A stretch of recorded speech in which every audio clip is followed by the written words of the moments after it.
So Jabby here, coming at you with Rage Gaming. So I just wanted to do a little video today talking a little bit about the rumors of the next release DLC.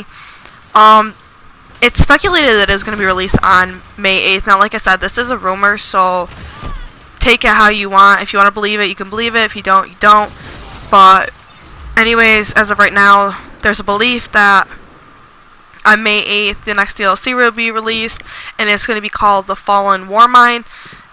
Now, the thing is that the reason why this is a little bit more credible than the previous rumors is because of the fact that someone had taken a picture of what appeared to be a picture of a TV screen or something, because you can see like the hazing on it, and it showed from Amazon and GameStop the Fallen Warmind DLC for sale, which when it was rechecked again by someone else to credit whether or not it was true, the photos were basically the stuff to buy was actually gone. So it is a possibility that it was photoshopped, but it is definitely a very good Photoshop if it was photoshopped. So like I said, it's a rumor, so it's definitely something you have to take at your own. But we have heard a couple of other rumors, like there was one that said it was supposed to be about Nezerax, but since that was spoken about, it has not been brought up again.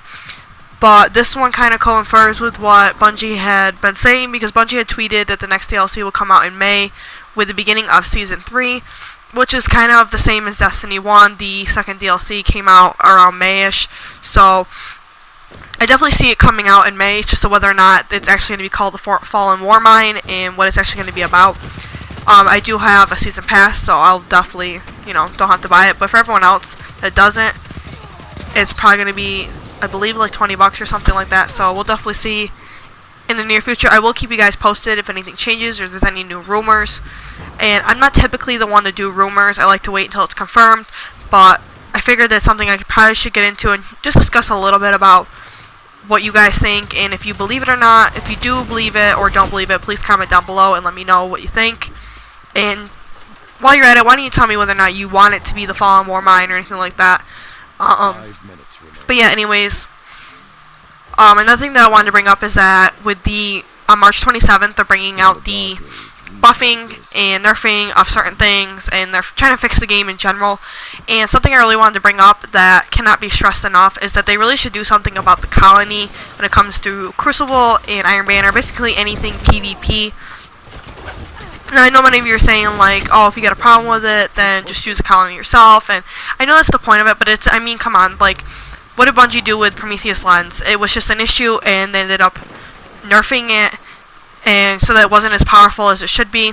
Now, maybe, I don't know, maybe they can do something where they lessen the amount of ammo you get, or take off the aim assist, or something along those lines to make it a little bit harder to use, because I really do not feel it's fair that you are like around a corner and they can just shoot, don't have to aim at all, and it will find you. I mean, I do get that's the point of it, but in PvP, I feel like there should be some type of nerf to make it not as powerful, and maybe make it like 50% of the time it'll find its target, or maybe, like I said, lessen the ammo or something along those lines to make it a little bit better for other players, because it is completely unfair. So unless you know what's coming ahead of time and you're paying attention to what heavy ammo is dropping and who's picking it up, and you're prepared to jump, or you are already up in a high place, I mean, there's still a possibility that you can get hit. I mean, I just find it very annoying, because I am pretty much aware and in tune with all those things in the game. I do pay attention to who's loading heavy ammo, what's being loaded, and I do listen for the colony noise. But at the same time, I still end up in places where I'm not able to jump,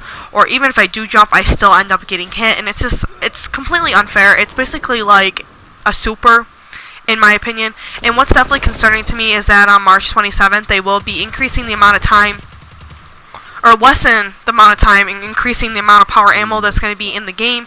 So they're not going to like increase it in making every weapon have more, but it'll just be overall there'll be more in the game itself.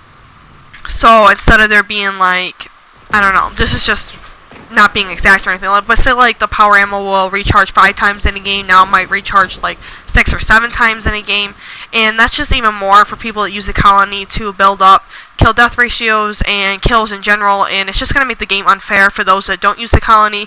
I mean, granted, yeah, everyone can run around using the colony, but then how fun would the game really be if everyone was just running around with a colony? I mean, there's got to be some diversity And I get that there's still a little bit of challenge to trying to defeat someone with the colony, but it's just a point that it's definitely very OP right now, and Bungie needs to do something with it to make it a little less OP in PvP. I mean, it's no big deal if you're out in PvE. It's enemies, they're NPCs.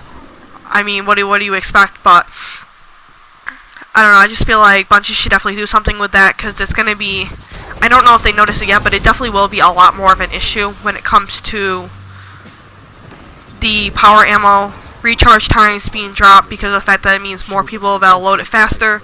And it's just, I don't know, it's definitely something Bungie should take into account.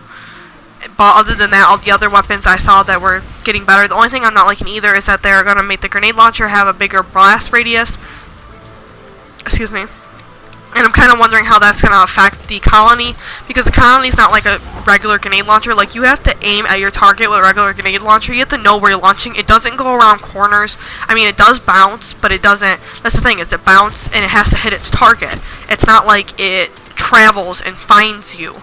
And the thing is, with a colony, it takes little to no help or aim or anything. Like, you just, if you know they're in your vicinity, you shoot, it'll find it. And it's definitely not fair at all. And that's why I feel like Bungie's definitely got to do something about it, because I'm kind of curious of what it's going to do to the colony when they make the blast radius bigger, because of the fact that the colony is not technically a blast radius type of grenade launcher, and nothing's been spoken about up to this point of what is going to happen with the colony or anything like that. So if you have any thoughts about that, or if you've had any problems, or if you are someone that uses the colony and don't feel it should be nerfed, then please comment down below and let me know what you guys think. That's just my opinion on everything, and I figured it should be talked about at least a little bit, so that Bungie can become more aware with the fact that there is a circulating issue, and this is how some people feel about it. And so anything other than that, I'll see you guys later.